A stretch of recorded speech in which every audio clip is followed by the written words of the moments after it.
We have choice during these pivotal times. As we've mentioned before, we're in a phase transformation in consciousness. This is applicable not only to the whole globe, but to each of us personally. So on one hand, we could say, no, we want to go back to how it used to be, go back to how, fight through all the ignorance and the willful cruelty and the blindness to things that are obviously bad. Okay, there's that. And that would make us want to go back to what was.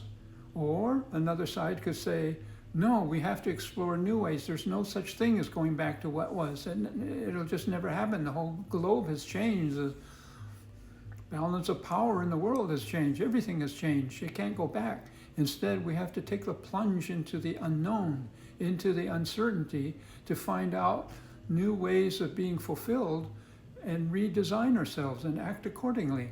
It's kind of like Darwin had said, the species that survive aren't the strongest or the fastest or the smartest. It's the ones that can adapt the best.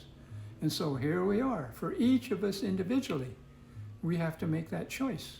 Do we want to try to go back to old patterns that are familiar but suffering? Or do we want to take the plunge and seek for new ways to be into the unknown that will find us new ways to be fulfilled?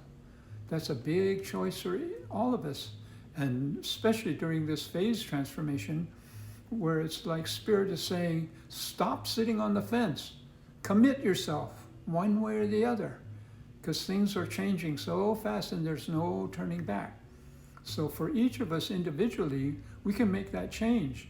And as we have mentioned before, regardless of what the world does or not do, we will create an electromagnetic force field around us of a higher vibration that would allow us to seek one of those parallel realities that are going on that we can slip into because it has a similar frequency.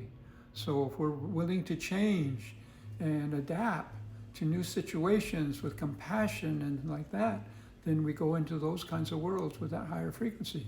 If you want to just stick to what is and keep fighting the old battles and make judgments and pronounce things and people and parties as despicable, okay, then we'll go into a world that's judgmental and despicable. It's our choice. So commit yourself. Now's the time to really go for the bold moves you've always wanted to.